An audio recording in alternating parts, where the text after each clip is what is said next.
მეგობრებო, სამსახურიდან ახლა მოვედი და საქართველოს ბანკის აპლიკაციაში შევედი, სადაც დამხვდა კითხვა, რას ვსურვებ საქართველოს. 9 ჯერ დავწერე რაღაც და 9 ჯერვე წავშალე. იმიტომ რომ 150.000 ბგერისგან შედგებოდა და ვერ ვტევდი. ახლა კი მხოლოდ ერთი სიტყვის დაწერას ვაპირებ.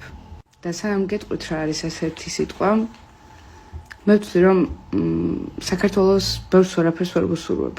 მას ყველაფერი აქვს. პირველი და უმთავრესი, საქართველო მართლმადიდებელი ქვეყანაა.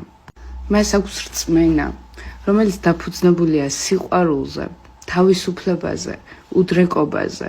ღვთისმშობლის წილხვედრი ქვეყანაა, რომელმაც გაზარდა შვილი, რომელიც არ გატყდა ეშმაკის წინაშე.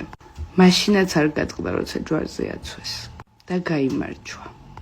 საქართველო ერთი ციდა ქვეყანაა და ყველას აინტერესებს. საქართველოში 4 სეზონი გვაქვს. 4 ვკუთხილ ნოყიერი მიწები გვაქვს. 4 ვკუთხილ სალოცავები გვაქვს.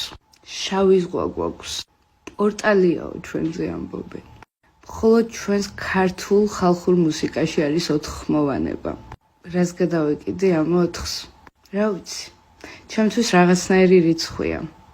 სამება და ჩვენ. ერთი მუჭაერი ვართ და 21 საუკუნეა მოვდივართ. ჩვენ გვაქვს 100.000 მოწამის დღე, 100.000 შეწირული თავის დღე რწმენისთვის. ჩვენ გვყავს თავდადებული მეფეები. ქეთევანწამებული ჩვენი არ იყო? თამარი, მოუდრეკელი ქალები. ჩვენ როცა გვშია ერთმანეთს კი არ ვჭამთ.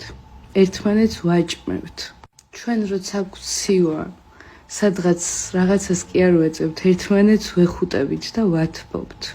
და რაც უფრო მეტად ცდილობენ ჩვენს დამარცხებას, უფრო მაგრები ვხდებით და ვიმარჯვებთ. იმიტომ რომ ჩვენ ღმერთის ხატად და მსგავსად შექმნილი ერი ვართ. ამიტომ საქართველოს ბანკის აპლიკაციაში რას ვუსურვებ საქართველოს, მხოლოდ ერთი სიტყვა უნდა დავწერო. ღვთისწყალობას, რომელიც ყოველთვის მაშინ გვეძლება, როცა ყველაზე ძალიან გვჭირდება. როცა სატანას ყველაზე მეტად გონია, რომ ფესვები გაიდგა. მიყვარხართ და გისურვებთ წყალობას, ღვთისწყალობას, ჩემო ქართველებო.